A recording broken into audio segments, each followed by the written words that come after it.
Good morning everybody, welcome to the United Stand here at the Athena Hotel in the centre of Bangkok. Again, thank you to the hotel for letting us use their facilities and obviously this amazing backdrop. We've got one more day here tomorrow using this hotel where the players are at. Absolutely fantastic staff as always and really appreciative of their help all the way through this trip. Getting into today, transfer update everybody. Well, we've got a Frankie de Jong ultimatum. What were Murto and Arnold doing? That has hit the headlines. Obviously that has been talking about quite a lot. We're going to get into details of that, what that means. They're still hopeful of making deals for 3 more players plus de Jong.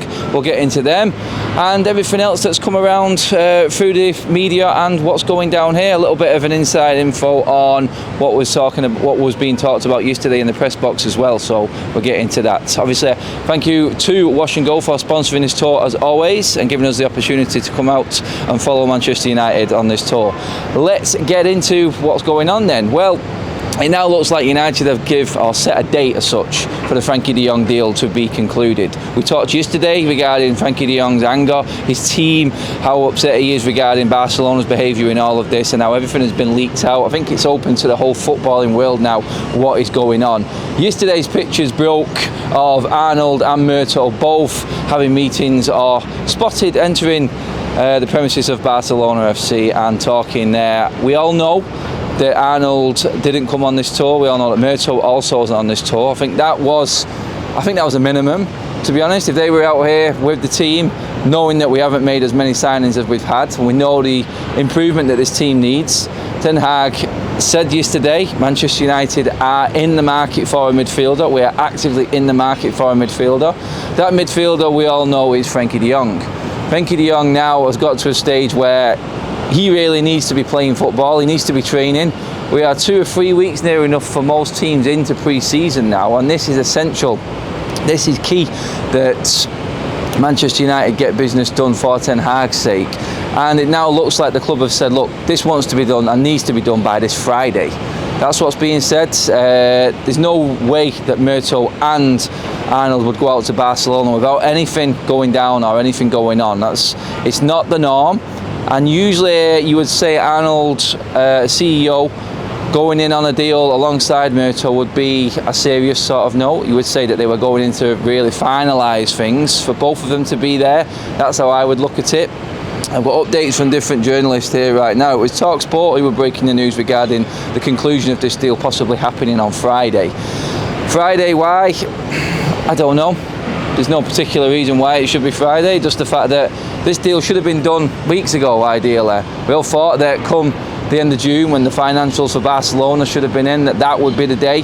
It's moved on again to the next stage, and then it'll move on. I did say I fully expect this one to drag out constantly all through the summer. Whether it'll be Friday, I don't know. We can only hope that it would be Friday and we can put this to bed. And you know, if it is Friday, there is still a part of this tour where you may even see Frankie de Jong or any other player being sent out. I think with this being match day, obviously the team flies out to Melbourne tomorrow, so you got to look at it and go, right, okay, if anything, or if we was going to see any other players, I still don't think there will be personally, but if we was going to see any more players, I think it would have to sort of be happening in the next few days, because it'll get too far into the tour. Into Australia, I know we've got 3 days. Would you bother bringing anyone out? You possibly could say yes. There's still 2 or 3 weeks left of the tour, so 2 weeks with your new team away in a different surrounding, it would help. So I would say definitely that bringing a player out on tour, probably even in a week's time, would still benefit them, especially if like I said, the integration side of it. We're looking at it and you go, I mean, there's one here from Paul Hurst from the Times. He says chief executives are working to persuade Cristiano Ronaldo also to withdraw his request to leave the club after Erik ten Hag declared it in, well, he didn't declare it in, he did sort of in the interview yesterday in the press conference, and it was Paul Hurst who asked the question regarding the captaincy of the football club as well, and that's where Harry Maguire was brought up. That was put to bed yesterday, but he also did speak along with a lot of other journalists regarding Cristiano Ronaldo. He was probed on that constantly in the press conference yesterday, and it came back every single time. We are planning the season ahead with Cristiano Ronaldo in this team. It is vital that Cristiano is in this team, and apparently unsellable is the word that we're getting out of this now. Unsellable, and really is a major part of Manchester United's plans going forward in the season. What would that mean in terms of us going in for a forward? The question was asked to Ten Hag yesterday regarding if Cristiano Ronaldo does leave the football club, is there a backup plan? People would say that Antony is the backup plan. There are still hope, and is hope within the club according to reports. We're talking here, James Robson has said it, James Ducker has said it. Everyone is picking up on exactly what's going on down here, and leading off what Ten Hag was saying yesterday.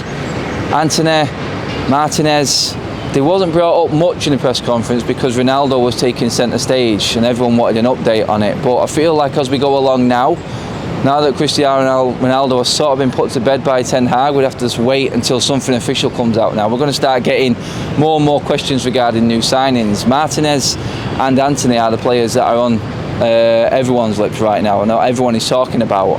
And you would say 2 areas of the pitch we do need improving in, but all we're getting at the moment is the central midfield area.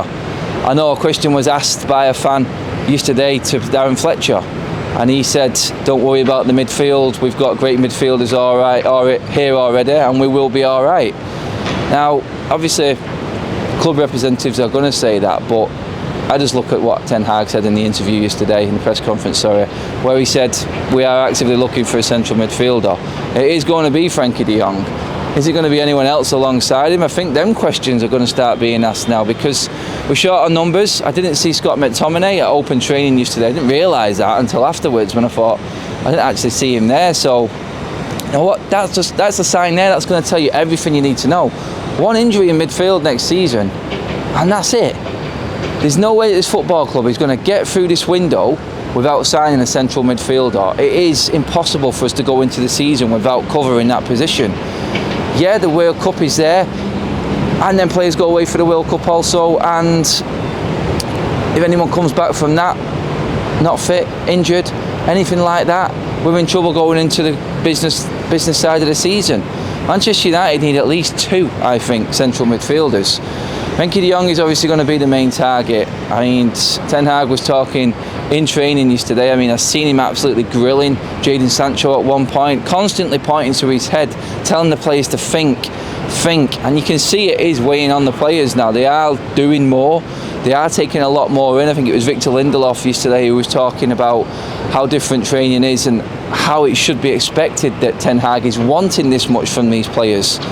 Yeah, it's all right saying it, but it's providing and producing the goods on the pitch, which is what we want to see. Do you know what? And it's like what Ten Hag was like yesterday in like the 8v6 attacking first defence formation that he was doing.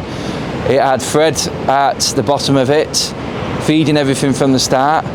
Whether Fred is going to play that role in the season, whether it would have been McTominay who was playing that role in that training session, if he was there at training yesterday, you start to look at all these things, and then you go, well, the limitation is there. If it's McTominay or Fred in that midfield linchpin area to start that attacking 6, then you've got to look at it and go, well, I'm not 100% confident with just that going into the season. I do believe that would be Frankie de Jong's role. I think that's where we're training it. I think Fred or McTominay would play alongside Frankie de Jong.